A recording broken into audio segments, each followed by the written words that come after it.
تو جہاں والدین کے ساتھ احسان کا فائدہ ہے وہاں والدین سے بدسلوکی کے نقصان بھی ہیں۔ سب سے پہلی بات یہ کہ والدین کی نافرمانی حرام ہے۔ نبی صلی اللہ علیہ وسلم نے فرمایا بے شک اللہ نے تم پر ماؤں کی نافرمانی کو حرام قرار دیا ہے۔ والدین کی نافرمانی کبیرہ گناہوں میں سے ہے، یعنی جب آپ سے کبیرہ گناہوں کا سوال کیا گیا تو آپ نے فرمایا اللہ کے ساتھ کسی کو شریک ٹھہرانا اور ماں باپ کی نافرمانی کرنا۔ والدین کی نافرمانی کرنے والا ملعون ہے۔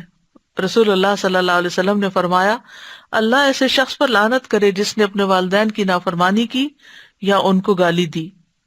والد کو گالی دینا کبیرہ گناہ ہے۔ عبداللہ ابن عمرو ابن العاص سے روایت ہے، وہ کہتے ہیں کہ اللہ تعالیٰ کے نزدیک کبیرہ گناہوں میں سے یہ ہے کہ آدمی اپنے والد کے لیے گالیوں کا سبب بنے، انسان ایسے برے کام کرے کہ لوگ اس کے باپ کو گالی دیں کہ یہ کس کی اولاد ہے۔ والدین کے نافرمان کی کسی عبادت کا قبول نہ کیا جانا۔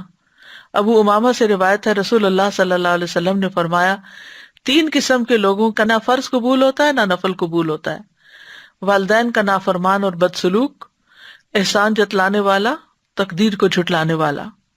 پھر اسی طرح والدین کے نافرمان کی محرومی بھی ہے۔ عمرو بن مرہ الجہنی سے مروی ہے ایک آدمی نبی صلی اللہ علیہ وسلم کی خدمت میں حاضر ہوا تو اس نے کہا اے اللہ کے رسول میں گواہی دیتا ہوں کہ اللہ کے سوا کوئی معبود برحق نہیں اور آپ اللہ کے رسول ہیں، اور میں 5 نمازیں پڑھتا ہوں اور اپنے مال کی زکوٰۃ دیتا ہوں اور رمضان کے روزے رکھتا ہوں۔ تو نبی صلی اللہ علیہ وسلم نے فرمایا جو اس پر فوت ہوا وہ قیامت کے دن انبیاء، صدیقین، شہداء کے ساتھ اس طرح ہوگا۔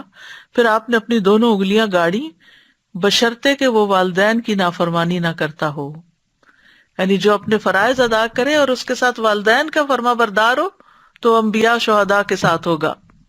پھر والد کی ناراضگی اللہ کی ناراضگی ہے، یعنی اگر کوئی اپنے والد کو ناراض کرتا ہے تو اپنے رب کو ناراض کرتا ہے۔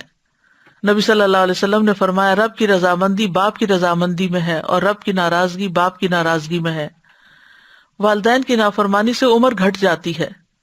کعب کہتے ہیں اللہ اس بندے کو بہت جلد ہلاک کر دیتا ہے جو اپنے والدین کا نافرمان ہو جاتا ہے تاکہ اس کو جلدی عذاب دے سکے، اور جب بندہ اپنے والدین کا فرما بردار ہوتا ہے تو اللہ تعالیٰ اس بندے کی عمر بڑھا دیتا ہے تاکہ وہ نیکی اور خیر میں اور بڑھ جائے۔ والدین کی نافرمانی کرنے سے اپنی اولاد نافرمان ہو جاتی ہے۔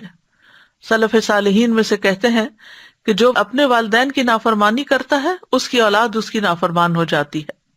بعض صحابہ کہتے ہیں کہ والدین کے لیے دعا نہ مانگنا اولاد کی زندگی کو تنگ بنا دیتا ہے، یعنی جو بچے اپنے ماں باپ کے لیے دعا نہیں کرتے ان کے بچے ان کو ستاتے ہیں۔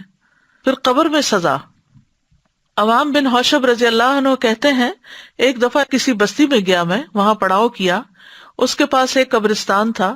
عصر کی نماز کا وقت ہوا تو وہاں ایک قبر پھٹی، ایک آدمی نمودار ہوا، اس کا سر گدھے کے سر کی طرح تھا اور جسم انسان کے جسم کی طرح۔ وہ 3 دفعہ ہینگا، پھر قبر اس پر مل گئی۔ تو گاؤں میں ایک عمر رسیدہ خاتون اون کاٹ رہی تھی، تو ایک عورت نے کہا وہ بوڑھی عورت دیکھ رہے ہو؟ میں نے کہا ہاں، اسے کیا ہے؟ کہا وہ اس کی ماں ہے۔ میں نے پوچھا اس کا قصہ کیا ہے؟ اس نے بتایا یہ شراب پیتا تھا، جب وہ جانے لگتا تو ماں کہتی اے بیٹے اللہ سے ڈر جاؤ، کب تک تم شراب پیتے رہو گے؟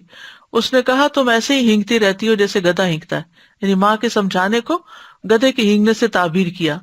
پھر وہ عصر کے بعد فوت ہو گیا۔ یہ وہ بندہ ہے جو اپنی قبر سے روزانہ نکلتا ہے، 3 دفعہ ہینگتا ہے، پھر قبر اس پہ مل جاتی، یعنی اتنی رسوائی۔ پھر والدین کا نافرمان جنت میں داخل نہیں ہوگا۔ 3 آدمیوں پر اللہ قیامت کے دن نظر رحم نہ فرمائے گا، اور ان میں سے سب سے پہلا والدین کا نافرمان ہے۔ والدین کو پا کر جنت نہ پانے والوں کے لیے وعید ہے۔ نبی صلی اللہ علیہ وسلم ایک دفعہ ممبر پر چڑھے، پہلی سیڑھی پر قدم رکھا تو فرمایا آمین، دوسری پہ اسی طرح فرمایا آمین، پھر تیسری پر بھی۔ پھر فرمایا میرے پاس جبریل آئے اور فرمایا اے محمد صلی اللہ علیہ وسلم، جس نے رمضان کا مہینہ پایا پھر اس کی بخشش نہ ہو سکی تو اللہ اس کو اپنی رحمت سے دور کر دے۔ میں نے کہا آمین۔ فرمایا جس نے اپنے والدین میں سے دونوں یا کسی ایک کو پایا اور آگ میں داخل ہو گیا تو اللہ اس کو اپنی رحمت سے دور کر دے۔ میں نے کہا آمین۔ فرمایا جس کے سامنے آپ کا ذکر آیا اور اس نے آپ پر درود نہیں پڑھا تو اللہ اس کو اپنی رحمت سے دور کر دے۔ کہیے آمین۔ میں نے کہا آمین۔